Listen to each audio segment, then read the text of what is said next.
Hello, I'm Philip Stoughton. I am at CIL in Andover, and I'm joined by John Boston. John, pleasure to chat to you. And you? Yep. Start with a quick introduction to yourself and to the manufacturing side of CIL. Okay, yeah. So I'm John Boston, MD of CIL. I've been with the company for 36 years, but I actually did 10 years before that at STC in Devon doing optoelectronic packaging. So combination of those years and CIL, I've spent 45 years in either semiconductor packaging or complex PCBA assembly. And it's interesting you mentioned those two topics because you're pretty unique in bringing both of those together, having a clean room for semiconductor and SMT in the same building. Is that something that was very deliberate to kind of set you apart? Yeah, there's a bit of history to it. That my background was in semiconductor packaging. When I joined CIL, it did a thing called thick film hybrids, which was putting surface mount down on ceramic way before it happened on PCB.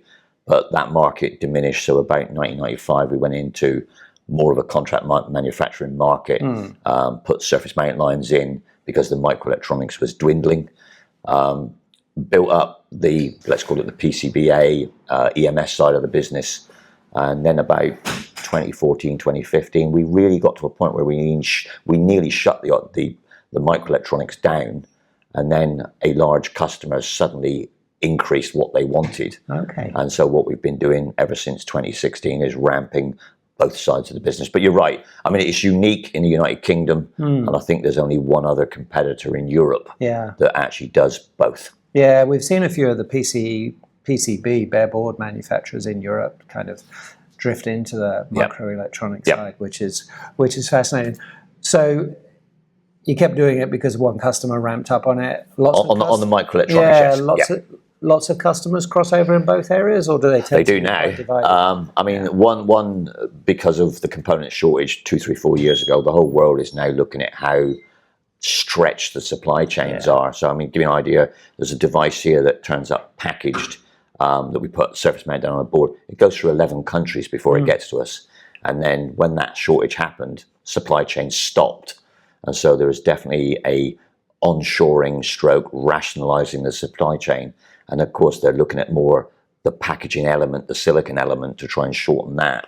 But also the electronics is getting smaller and smaller and smaller. So we've never done the kind of 0805 big stuff. It's always been 0201s, BJs, wafer level chip scale packages. That's the surface mount that we do, which will come on to the assembly equipment and the inspection equipment in a minute. But that is now, if you look inside a mobile phone, it's not electronics, it's microelectronics. So it's that ability historically to have done microelectronics has enabled us to do the really small stuff, even at normal PCBA level. Yeah, and even those customers that don't do that, when they see you've got the clean room environment, you've got that fastidious focus on quality and control of your process control. Absolutely. That must make them confident in everything else you do. I mean, it's now at the point where we generally have, there's 4 or 5 customers now where the customer nearly always produces the wafer. The wafer's the IP, but they bring us wafers up to 12-inch, and we will dose the wafers, die bond them, predominantly wire bond them, but I'll get onto something else in a minute.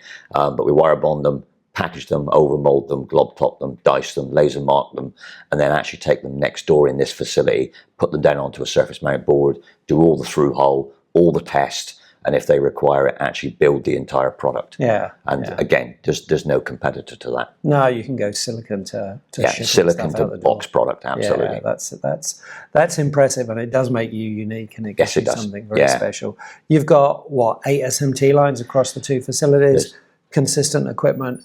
Having those strategic equipment partners is something that's really important in developing your technology and your process. Without doubt. I mean, one thing we know, machines break. And again, it's quite a funny one here in that if you'd have come into CIL 2016, 17, 18, your customers, there's OEMs, then there's tier 1s, there's tier 2s, tier 3s. Most of our customer base, barring 2 or 3, were tier 2 to tier 3. A combination of what happened during COVID, and we got on 11 government-funded projects, bringing in people like BMW, JLR, some of the other people we've been working with. I would say 80% of our customers now are either OEM or tier 1s, and they don't require, it is an absolute given that you have to demonstrate process control. So you've got to put more inspection equipment in, more verification equipment in, more quality people doing the metrics. Yeah. It's not just a thing saying we're really good quality.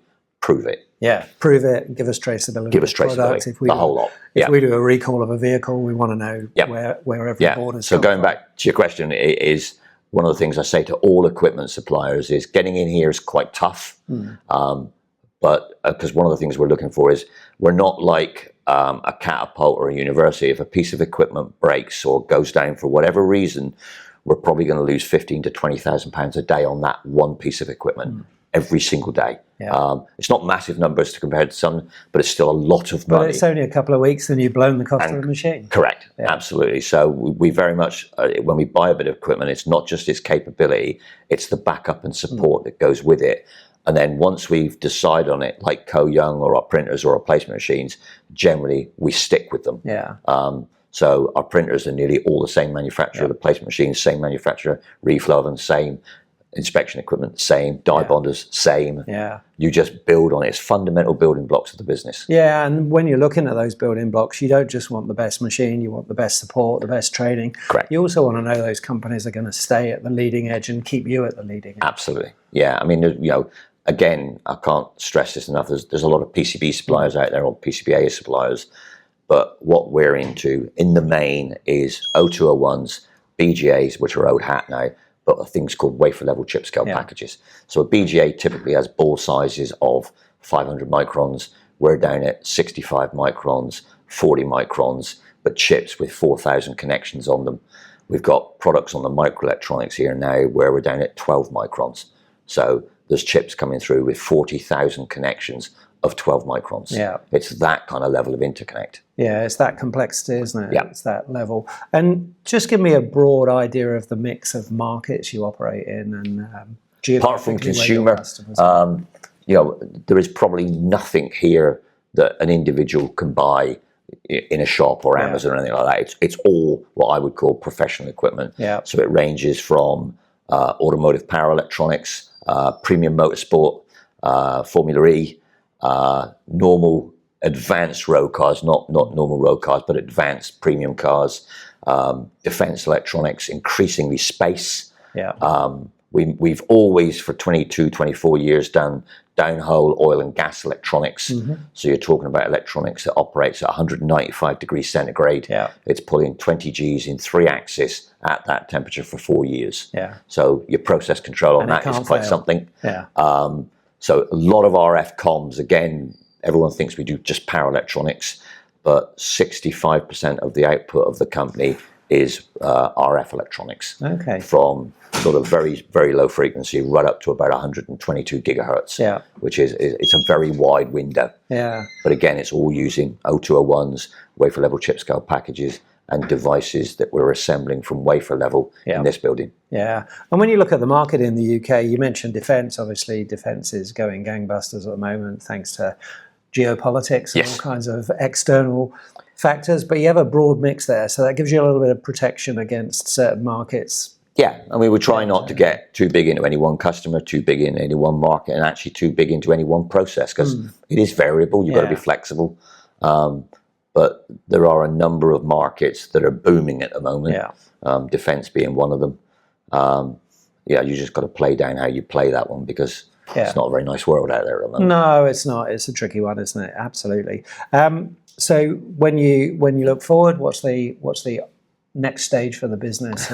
Is this kind of integration of different processes kind of fundamental? I mean, if you talk about financial growth first, so I mean, go back 2021, middle of COVID, we operated all the way through COVID.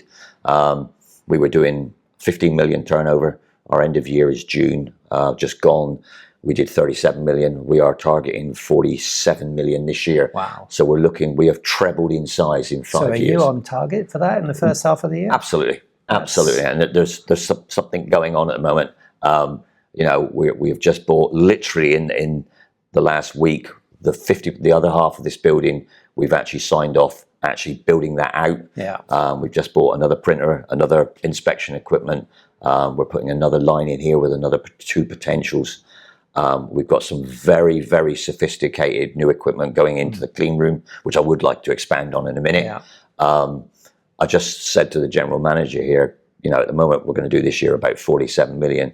Can we actually see 100 million potential in the next 5 years? Yeah. And the answer to that is 100% yes. Yeah, of course you can. You've certainly got the space and you've got the capacity. It's just a question of utilising it. Yeah. Tell me about the equipment that's going into the clean room. Okay, so what's going into the clean room? So again, people talk about complex electronics. Roughly 40% of every assembly we make has what are called wafer level chip scale packages on them.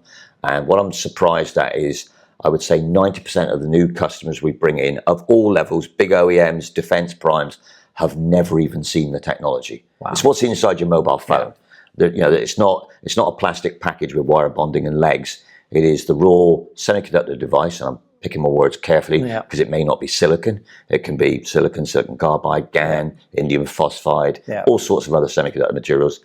But there is always a room for wire bonding. But what the chip designers have done is they no longer put great big bond pads on with wire bonds. When I say great big, we're talking 65 microns. Yeah. But what they're doing is they're replicating a BGA, but at die level. Yeah. So what you have is, say, a 5x5 array of balls, or 10x10, or whatever the number is. But the geometries that you're talking about they're not 500 microns in a BGA. They start at 100 microns and go smaller. We've been doing this for 10 years. Yeah. Most users out there have never seen it. Yeah. But what we're bringing in is, at the moment, there is a thing out there, you hear all the talk on what's called 2.5D and 3D heterogeneous integration. Yeah. It's a big buzzword at the moment. We've been doing that for the last 3 or 4 years.